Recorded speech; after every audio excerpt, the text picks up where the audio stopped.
Now mai haere mai, everybody, and thank you for coming along. So this is sort of turning into an annual January thing for our monthly presentation, that we have a look back at last year and then we have a look forward at what's going to be coming up this year. And every time I get to the beginning of January and think, what on earth am I going to put in this presentation? I usually know there's a few things from last year, what's happening this year, but actually I'm always quite surprised at how much there is. So I am going to take a moment to share my screen. So this time, thank you 2024, bye-bye. Welcome 2025. It feels a bit weird to be in 2025, but I say that every year, so I'm getting a bit repetitive on that one. Let's get in. So I'm going to start with the Kiwis. And of course, the first Kiwi we have is the Kiwi collection. And as of the 24 December update, we got to 16 million records with 122,000 images. Now, just to put this into context for you guys, when we launched the online Kiwi collection in the middle of 2021, there were 11 million records on the Kiwi collection. So we've gone up 5 million records in a very, very short time. So a big thank you to everybody that contributes records to keep those numbers coming up. And of course, thank you to Paul Alp, who leads the technical side of us, for making the technical upgrades that now mean that for just over a year, we've had images on the Kiwi collection as well. So what's happening in 2025? Well, there's going to be more. Kind of goes without saying. More images. Of course, we have to watch out for privacy and copyright. There are going to be more records, so there'll be new records. So, for example, my branch at Kilburnie is working on what we lovingly call the chooks, which is a census of chicken run holders in 1939-40. And this is going to be interesting because there's a lot of women on it. There's also probably a lot of people who might not necessarily be British enough to be on the electoral rolls. So it's going to be an interesting one for people to find their family sort of in that just as the war's kicking up sort of stage of life. Also, Melanie's reminded me, we've got to keep reminding that every time we update, we put in what we call the creep records. We need to find a much less creepy name for it, but the creep records are ones that have come out of the privacy embargo. So that's 100 years for most records and 95 years for the school records. So if you're looking for records in that sort of mid 1920s, it's there's more there for you now as we go through each update. Behind the scenes, of course, there's lots and lots of things happening, more digitizing, more indexing, and I'm doing a plug here for Melanie's working day on the 11th of February at the FRC. If you're in Auckland and you want to come and help, come along, let Melanie know you're coming, because then she'll make sure there's enough food for you to have lunch, because we provide lunch to the volunteers. And also keep your eyes open. There will be more working days throughout the year as Melanie finds more stuff for people to do. Right, Melanie? Of course, always more to do. The next Kiwi is one of the new Kiwis that we launched last year, which is the Kiwi Resources. This is a guide to where to find information in New Zealand and some tricks and tips on how to search the various databases and websites that are out there. So when I was looking to take a screenshot of this today to put in this presentation, I actually had to shrink the screen down to fit the whole list in, because we keep adding things onto it. So did I do a slide? No. 2024, with the help of the Maori Interest Group, we've added more information on Maori whakapapa. We already had some information in there on where you could find Maori resources, but now we have a whole lot more. With the help of the Chinese Heritage Poll Tax Trust, we've put in some resources on Chinese families in New Zealand. And I just keep getting in there and adding things. So this year we will, we'll keep adding things as we find them. As I take an interest that takes me down some rabbit hole, I will add things in. And for example, Jan will attest to the fact that she's just had to update some information in the school records, because I was looking at something else and found some information on native schools. So we broadened out the section that we had on that. Native schools were mainly founded for Maori, but if your family were living in the sticks near a Maori village, you may actually find family members in the native school records. So that's quite interesting to know. And every little bit helps, doesn't it, really? So if you have any, things that you think we ought to have in there, email education@genealogy.org.nz and we will add things in. Now, the next Kiwi, the new one to finish the triumvirate of the Kiwi collection, the Kiwi resources will come, the Kiwi guides. We are hoping to get this out in the next few months. We'll see how that goes. What are the Kiwi guides? Well, it is an update to the regional guide booklets that we produced back in 2006. And there was going to be an update about 10 years ago, but it never quite came to pass. So now we are going to make it online. And it is really going to tell you where to find records at a regional level. So all the archives and museums, libraries, cemeteries, all these sorts of things that if you're looking in a particular geographical area might be useful to you, or if you're planning a trip to go and visit, we'll give you information on where you might want to visit, who might have some records, who to get in touch with before you go, being an important part of that. We're likely to roll these out region by region and not necessarily in any sort of geographical sense because it's going to be quite big. So we have to pace Jan because otherwise she'll go, oh my God. And it will be one of these things that as we roll out more regions, we find new things we ought to have put in the regions we already rolled out. So there'll be additions coming along and we will be asking for feedback from people about what have we missed? What have you found there that's not on the listing? In addition, the overseas resources, now these came out in 2023, but last year we did add some new countries to the list. We added Canada, China, the United States, and there is a little bit in there on South Africa. So I would like to thank Sue Dinsdale, who I swiped all the Canada resources from because she wrote a lovely article for our branch newsletter. And the Chinese Heritage Poll Tax Trust gave me some information on Chinese records. And United States, well, that's just a big place to search. So that's kind of what that one says.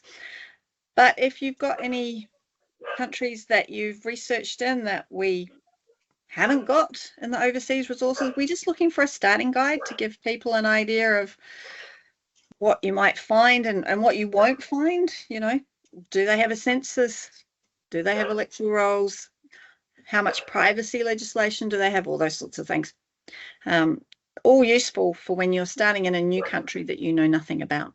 I'm going to move on to the website now. We have improved the homepage, and I'll show you that in a second. And there has been a really big review of its content and sort of how it looks and how it's organized and everything. We're still working on that, but I think it's definitely moving ahead in leaps and bounds. So if you're on the front page now and you just scroll down to just below the picture, you'll be able to see the quick links if you're a member and there's regular things you like to access.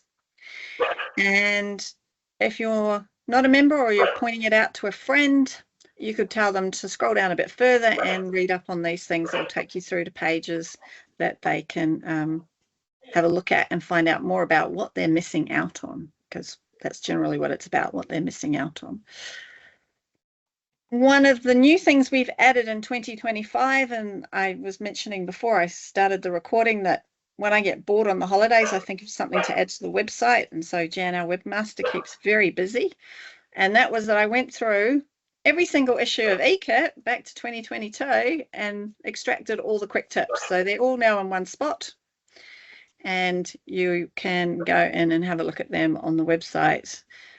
If you're just bored or you remember that there was a quick tip somewhere but you can't remember what it was, well, you can now find them easily on the thing.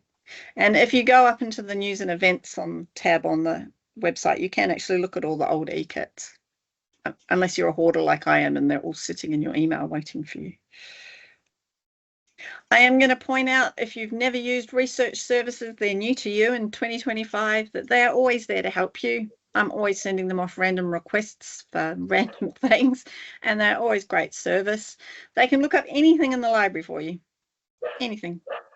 I was asking them to look up 1999 Grin's yearbook earlier in the week, which they've done. And, there's a form on the website if you're worried that you're not going to give them enough information, and that will allow you to give them all the information they need to help you.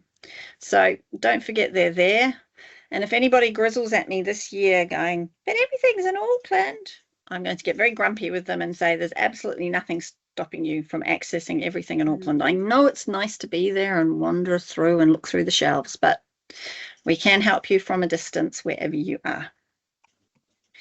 And of course, our library cat, I don't think she's quite woken up this year because I haven't seen a new library cat, but she'll get there eventually once the holidays finish and, you know, she wakes up from her nap. But the library team are already there, just the cat. And the catalogue, of course, is available 24/7 to non-members and members if you want to have a look and see what is in the library itself. The next little thing I am just going to tease you with this one is that there's going to be a few changes to the writing awards that the NZSG administer, the Lucy Marshall Award and the Kevin McAnulty, and I'm not telling you what they are. You have to come to the AGM because we will be announcing those then. That's all I'm going to say, even though I'm very tempted to say more, but no, I'm stopping now. And of course, the big epic thing that happened last year was that we decided we didn't have enough collections, so we started a new one, the shipping collection. Now, I know many of the people here tonight are involved in the shipping collection from an administrative point of view or a contributor's point of view, so they know quite a lot about it. But if you're watching the video of this and you haven't volunteered, you've got a bit of time, it's a good idea to do it. So we launched it last year. We announced there would be 4 phases. So last year we started off finding volunteers, and we will continue to keep wanting to find volunteers. And the second phase, which is collecting the list of ships. So Melanie or Jan or Gordy, do you want to give me an update on where we're at with the list of ships?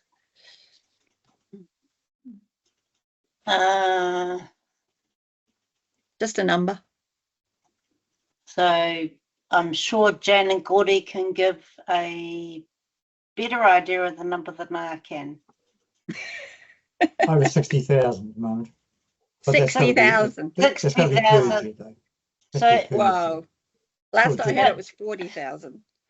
You guys are busy. It's actually the list of voyages. Sorry, yes, not, I know. Not ships. All right. Yeah, I'll change the slide for the next presentation. Yeah, the list of voyages. So Jan and Gordy have been doing an amazing work, and all the people that are doing the paper pass searching have been they're just incredible, aren't they, Jan and Gordy? Yeah. We're getting heaps coming in every week. Overwhelming you. Sometimes. Yeah. We had a little bit of a break about 2 weeks over Christmas where we didn't do any shipping stuff, but then we've had to backlog. Yeah, there was a backlog after that, so we've had to catch up. So. Yeah, but that's all right. Keeps us busy. Well, thank you, guys. Yeah. So 60,000 voyages is incredible. It is. So in this year, we're going to continue collecting the list of voyages, and the next 2 phases, I'm not making any guarantees when we're starting them, but Melanie might want to up to date. So is finding out what information is available and where it is. And then the last phase is the indexing and compiling the data. But we've always said this is going to take us years, and we're not even 1 year in yet. So, oh yeah, but someone, namely our chair, has asked for something to be done by a certain date. that would be me. Yeah. Well, we'll see how we go. Exactly. But yes, and we'll talk more about that when we're allowed to tell you. Mm-hmm. So, but yeah, so as we've mentioned, it's epic, but it's going to be the most amazing resource once we've finished it, because it's just my comment, Sarah, and I don't know if Jan and Gordy want to agree with me. It is going so well. It is just amazing how many people have contributed. Yeah, it is. And like the spreadsheets we get coming in, you know, someone's put one in, and then the next week there's another one from them and another one. Some people are just doing amazing. And some people are transcribing 1,500 records. Whoa. in a file. Yeah. Yeah. There's some busy fingers out there, which is great. Yeah. So thank you to all those people. And if you've got some fingers that are needing to be busy, you know where to go. Get in touch with Melanie and she'll sort you out. But can I say something else? Yep. Everyone is concentrating on shipping and not on projects. I need more volunteers for projects. All right. So volunteers, full stop. Yeah. Right. Moving along. So I'm just going to run through a few things and we can talk about that again. So if you've perhaps had a DNA test as a Christmas present, or, you know, finally got your results in, do join our online DNA interest group and explore the Google Classroom. They'll be coming back with their presentations at the end of February. So a great place to find resources to help you if you're new to DNA, or even if you're more experienced with DNA and you're sort of pushing it out a bit further. Right. And because of the online DNA group, we activated the NZSG forum. So in 2024, we activated DNA as a topic on it. And in 2025, we are looking for new topics and boards. So we're hoping to activate that in the next month or two. We just got to sort out what we want to call them and get some moderation in place. So that will be coming up pretty soon in 2025. And of course, we'll keep running our Introduction to Family History course. So Gary Phillips, who runs these courses both online and at the FRC, is busy organising the dates for those. So keep an eye out on your e-kit and they'll be up on the website when they've all been finalised. And you can, if you might not be introductory, at an introductory level, but you might know somebody who is. And we do offer these courses to non-members. So great opportunity to come and learn how to do genealogy properly. I'm going to put that word in there, properly. It's important to do it properly. We've just done a membership survey which has asked what else you would like to see, but if you ever want to get in touch, just flick me an email at nzsg.chair@genealogy.org.nz. I'm always open to ideas and new things that we could be doing, so don't hesitate about getting in touch. And going back to Melanie's point before, can you help? So we've got lots of people on the shipping project. We need more people on projects in general, because there's more information out there than just shipping records. So can you help? You can get in touch with me at my chair email, or you can get in touch with Melanie through projects. There's lots of email addresses on the website to help you find people to get in touch with. But it is important because the things, everything that we've achieved in the last, we're heading for 68 years, has been achieved, 58 years, sorry, has been achieved by our members. So it's really important that we keep, working on and helping our society prosper. And this is where I go, thank you for joining us. I didn't put the question slide in, did I? Oh, well. I am now going to stop sharing my screen and ask for any questions. And, a reminder to go look at the website, because there's a huge amount of stuff on the website. But has anybody got any questions?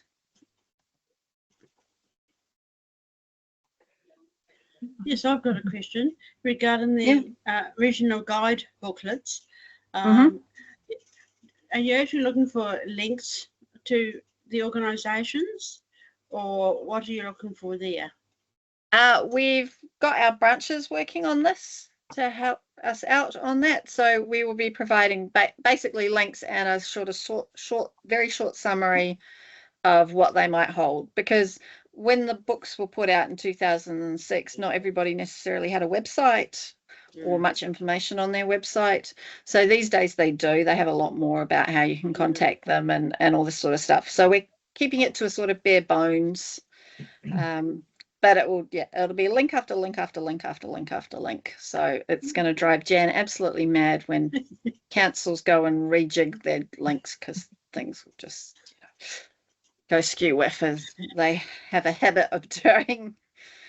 When everybody updates their websites, they go and rearrange things differently. So so it again is going to be quite a big project. Just I've done a sort of basic coverage of some of the regions where we don't have branches, and you know, there's a huge amount of stuff out there. So it is quite interesting to see, and so I'm looking forward to getting them up, and then we'll have the 3 Kiwis. That'd be good. And then my work here will be done. Oh, no, never. Your work will never be done. You don't get away that easily. But it is sort of the Kiwi resources and the Kiwi guides were the 2 things when I had the education portfolio that I really wanted to see come to fruition. So just because, you know, nobody else does this sort of thing. You look at the family history societies around the place, nobody is giving their members all this information about how to research and where to go looking for things. And it's, you know, all really valuable for helping you research in New Zealand and our overseas resources. You know, they ended up for the sort of the home countries, dare I call them, the British Isles, they turned out to be quite a lot bigger than I was expecting, because the interest groups wrote those, and you know, they're passionate about their subject. They can, you know, make a very long list of resources. So is Kiwi Guides going to be a members only thing or available to public? Members only. Yeah. Yeah. Another benefit of joining. Sorry? Another benefit of joining. Exactly. Yeah. I have one question. When you go into the projects thing, I would like to see a list of what sort of things you would want help with on. You know, perhaps after I've dropped a rather large voluntary job that I've got, if I manage to get off at the AGM in May, I might have some time. But it had to be something that I'm interested in. Yep, fair enough. Yep, I think that's one part of the website we haven't really got to yet, Melanie, isn't it? There's a massive list of projects which would scare anyone if they looked at them. So I think the best thing to do is to email projects and let us know what you're interested in, what sort of things you're interested in, because the list on the list on the website scares me, so I'm sure it's going to scare you. Yeah. No. We could put a bit more information though. I have done a bit of indexing like a few years ago. I know the Polish indexing I did was quite a challenge, because I think there were up to 7 variations of every surname in that book. Wait, with the indexing for projects and things, we tailor everything to what suits you. So it's exactly the type of things you want to do. It's the stuff you're interested in. We're not just like giving you stuff that you're going to hate. So please email me. Please email me, because Will do. I can definitely give you some indexing to do. Right. Yeah, there's always plenty to be done. Oh yes. Right, have we got any other questions about things that are coming up, or any, you know, questions about what you can't find on the website? People, I think, because I know the website inside and out, I kind of struggle with how can people not find anything, but of course I know everybody doesn't think the same way, and I know it inside and out. So if there's anything you've been wondering where is, if I can't tell you, Jan can, because she knows the website even better than me.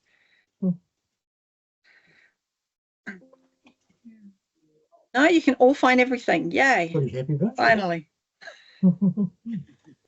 Right, yeah. Well, since we seem to have run out of questions, I'm going to wind it up and say thank you all for coming. And please do have a look on the website because there is a huge amount of information there. Please remember to log in before you go hunting around the website because you will find things a lot easier when you can see them, which you can when you have logged in, which you can't when you're not. And next month's presentation, as usual, I am going, well, it will be something. And we will let you know through EKIT what that something will be. I have a whole list of ideas that the board have come up with, so it's just a case of picking one. And I look forward to seeing you if you come along next month, and thank you all for coming along tonight. Thank you. Yeah, Thanks, great. Sarah. Fantastic. Bye. Okay, Bye. bye.